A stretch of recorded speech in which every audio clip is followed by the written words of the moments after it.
मेघा की कामवाली बाई गुड्डी 3 दिन से नहीं आई थी और उसका फोन भी नहीं लग रहा था। उसका कोई अता पता नहीं था। मेघा परेशान हो रही थी। आखिर उसने एक दूसरे कामवाली बाई से गुड्डी के बारे में पता लगाया तो उसे मालूम चला कि उसके पति ने उस पर कुल्हाड़ी से वार कर दिया है और वह हॉस्पिटल में एडमिट है। सुनकर मेघा के होश उड़ गए और वह उससे मिलने हॉस्पिटल चली गई। गुड्डी के पूरे सिर से लेकर गले तक पट्टी बंधी हुई थी और वह बेड पर लेटी हुई दर्द से कराह रही थी। उसकी हालत देखकर उसके सर पर हाथ फेरते हुए मेघा ने गुड्डी से पूछा, यह सब कैसे हुआ? तो उसने बताया कि उसका पति कुछ काम नहीं करता, सारा दिन घर पर बैठकर शराब पीता है और गाली गलौज करता है। जो कुछ भी गुड्डी कमाती वह उससे छीन कर शराब में उड़ा देता। गुड्डी के विरोध करने पर उसने उससे हाथापाई की। इस बार गुड्डी ने सोचा कि चाहे जो हो जाए वह अपनी मेहनत के पैसे शराब में उड़ाने नहीं देंगी, इसलिए उसने अपने पति को पैसे देने से साफ मना कर दिया। तो गुस्से में आकर गुड्डी के सिर पर कुल्हाड़ी से हमला कर दिया। उसे चोट आई थी, बहुत खून बह रहा था, लेकिन वह बच गई। उसकी हालत पर मेघा को बहुत दया आ रही थी और उसके पति पर बहुत गुस्सा आ रहा था। उसने गुड्डी से कहा, तुम इतना क्यों बर्दाश्त करती हो? अपने पति के खिलाफ पुलिस में कंप्लेंट क्यों नहीं करती? मेघा जब भी किसी महिला पर अत्याचार होते देखती तो मेघा का खून खोलता। वह चाहती थी कि कोई भी महिला इस तरह का अत्याचार बर्दाश्त ना करे और अपने खिलाफ हुए अत्याचार के प्रति आवाज उठाए। अपने अड़ोस पड़ोस में भी जब वह कभी किसी महिला को उसकी सास या पति द्वारा प्रताड़ित होते देखती तो वह उस महिला का साथ देने का सोचती और उसे प्रताड़ना के खिलाफ आवाज उठाने के लिए कहती।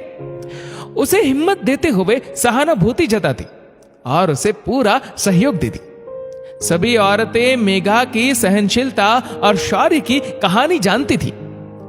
दरअसल मेघा अपने पति द्वारा जीवन में बहुत प्रताड़ित हुई थी, चाहे वह प्रताड़ना दहेज को लेकर हो या मां न बन पाने की वजह से अपने नारीत्व का अपमान बर्दाश्त करने की। उसने कई तरह की प्रताड़नाओं का सामना अपने जीवन में किया था।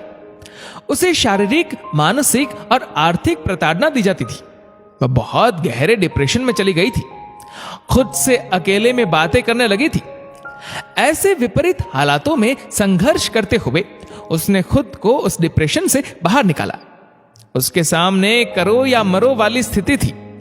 तब मेघा ने सोचा, कायरों की तरह अत्याचार बर्दाश्त करते हुए मर जाने से बेहतर है अत्याचार के खिलाफ लड़ते हुए मरना बेहतर है। और उसने अपने लिए लड़ना शुरू किया और अकेले ही अपनी लड़ाई लड़ते हुए अपने हालातों पर विजय प्राप्त की।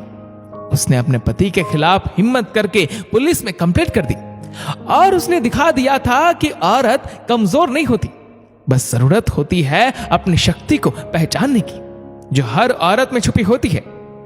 आज वह अपने घर में अपनी स्थिति मजबूत बनाए हुए थी और नारी सशक्तिकरण का उदाहरण पेश किए हुई थी।